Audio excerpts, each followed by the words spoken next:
এগুলো যদি সত্যি ওনার কনভারসেশন হয়ে ওঠে, এগুলি আপনার দেশকে অস্থিতিশীল করা, তারপর হচ্ছে ষড়যন্ত্র করা, মানুষকে প্ররোচিত করা, মানুষকে উত্তেজিত করা এবং বিভ্রান্ত করার উদ্দেশ্যে করা হয়। শেখ হাসিনার সাথে টেলিফোন কনভারসেশন হলে অন্তত একজন যেন একটু প্রশ্নটা করে যে আপনি আমাদের কাউকে না জানায় এভাবে পালিয়ে গেলেন কেন আমাদের বিপদের মধ্যে ছেড়ে।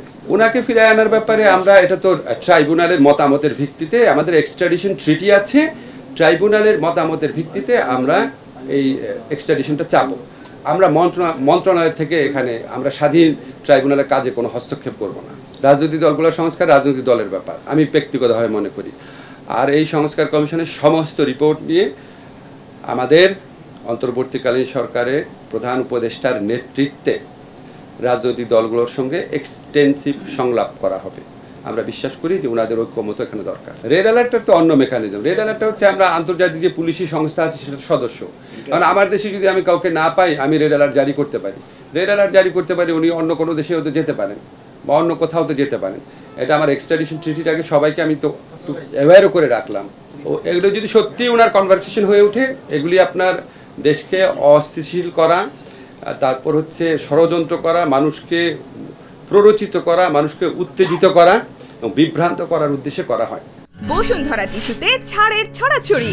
বসুন্ধরা টিস্যু নিয়ে এলো নিশ্চিত ছাড়।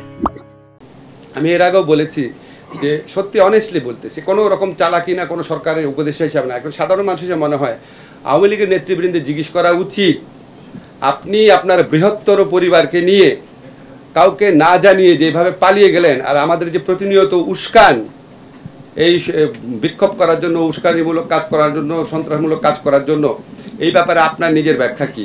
উনি ওনার ভাগ্নে টাগ্নে তাদেরকে এই সরকার পতনের 2-3 দিন আগে নিরাপদে পাঠিয়ে দিয়েছিলেন কেন? উনি আগে ওনার যারা নেতাকর্মী আছে তাদের উচিত ওনার পার্সোনাল জবাবদিহিতা চাওয়া। আজকে আওয়ামী লীগের নেতাকর্মীদের মধ্যে যদি কোনো নিরীহ কর্মী নেতা থেকে থাকেন, তারা প্রত্যেকে বিপদে পড়ছেন এই শেখ হাসিনার স্বৈরাচারী ফ্যাসিস্ট শাসনামল এবং এই রকম নিপীড়ন নির্যাতন বাংলাদেশের মানুষকে করার জন্য। তাদের উচিত শেখ হাসিনার সাথে টেলিফোন কনভারসেশন হলে অন্তত একজন যেন একটু প্রশ্নটা করে যে আপনি আমাদের কাউকে না জানায় এভাবে পালিয়ে গেলেন কেন আমাদের বিপদের মধ্যে ছেড়ে। বাংলাদেশে কেউ এখানে এই আইনের মাধ্যমে কেউ স্পিকার হয়ে যায় নাই।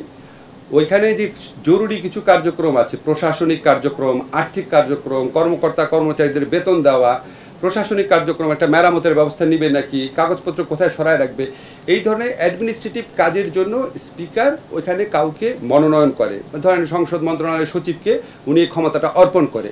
এই অর্পণ করার ক্ষমতাটা শুধু দেওয়া হয়েছে, এই আইনে দ্বারা কাউকে কোনো স্পিকার বানানো হয় নাই। প্রত্যেকে দিয়েছে, এক্স্যাক্ট নাম্বার আপনাকে বলতে পারবো না, প্রত্যেকে দিয়েছেন। যারা বিদেশে আছেন তারা ছাড়া দেশে যারা আছেন সবাই দিয়েছেন।